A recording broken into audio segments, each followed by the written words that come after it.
পরবর্তী আমাদের গোটা বাংলাদেশের যে সকল কর্মচারী সংগঠন আছে, যে সকল ব্যানার আছে, তাদের সমন্বয়ে বসে আলাপ আলোচনার মাধ্যমে আমরা যে কর্মসূচি দেব, আমাদের দাবি আদায় করার যে কর্মসূচি হবে, সেই কর্মসূচিতে অগ্রণী ভূমিকা পালনের জন্য আমাদের ঢাকা বিশ্ববিদ্যালয়, ঢাকা মেডিকেল ও বুয়েটকে বিনীত অনুরোধ জানাচ্ছি।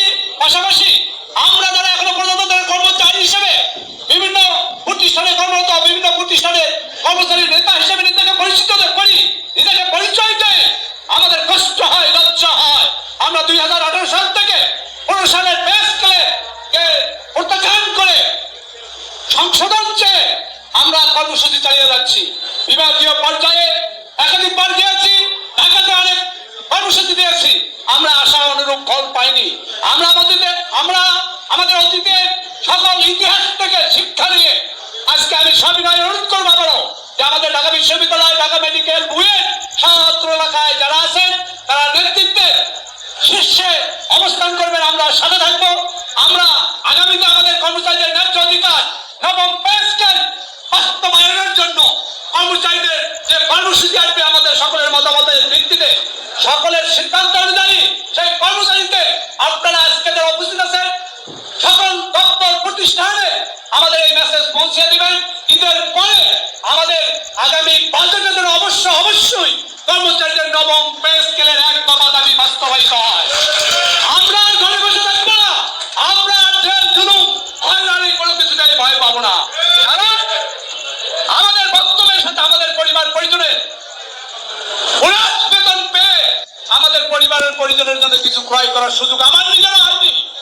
কারণ পরিবারের আমার বৃদ্ধ বাবা মা সহ পরিবারের অন্যান্য চাহিদা পূরণ করতে গিয়ে আমি আজ অবধি আমার বেতন বোনাসের সব টাকা চলে গেছে পোশাক কেনার কিংবা পরিবারের যে ঈদ উৎসব করার যে প্রয়োজনীয় জিনিসপত্র কেনার কোনো সুযোগ হয়নি। সম্মানিত নেতৃবৃন্দ, আজকে ভালো লেগেছে আমাদের বিশ্ববিদ্যালয়ের 3য় শ্রেণী 4র্থ শ্রেণী সহ আমাদের বুয়েট, ঢাকা মেডিকেল আজকের এই অনুষ্ঠানের আয়োজন করেছেন, তাদের প্রতি কৃতজ্ঞতা জ্ঞাপন করছি। আর আপনারা যারা উপস্থিত হয়েছেন, ইনশাআল্লাহ আমরা সবাই সকলের জায়গা থেকে প্রচার প্রচারণায় অংশগ্রহণ করে নিয়ে আমরা এক দফা দাবি আমাদের নবম পে স্কেল এই সরকারের কাছ থেকে বাস্তবায়ন করে নিব। আমি একটি কথা বলতে চাই, ডক্টর ইউনূস সাহেব, আমরা 7 তারিখে মহাসমাবেশ থেকে আপনাকে স্মারকলিপি দিতে গিয়েছি। আপনি বিগত ফ্যাসিস্ট সরকারকে ছাড়িয়ে গিয়েছেন, আপনার স্মারকলিপি আপনার কাছে আমরা দেওয়ার জন্য গিয়েছিলাম। আপনার স্মারকলিপি নেওয়ার জন্য প্রধান উপদেষ্টার কার্যালয়ের এপিএস নবনিযুক্ত এপিএস জনাব সাব্বির সাহেবকে পাঠিয়েছিলেন। আমরা কর্মচারীরা আশাহত হয়েছি, আমরা ঘৃণা ভরে তার কাছে প্রতিবাদ জানিয়েছি যে আপনার কাছে তো আমরা স্মারকলিপি দিতে এসেছি, আমরা স্মারকলিপি দিতে এসেছি, আমরা কথা বলতে এসেছি আমাদের রাষ্ট্রনায়ক, আমাদের জনপ্রশাসনের উপদেষ্টা তথা প্রধান উপদেষ্টা, কর্মচারীদের অভিভাবক জনাব ডক্টর ইউনূস সাহেবের কাছে।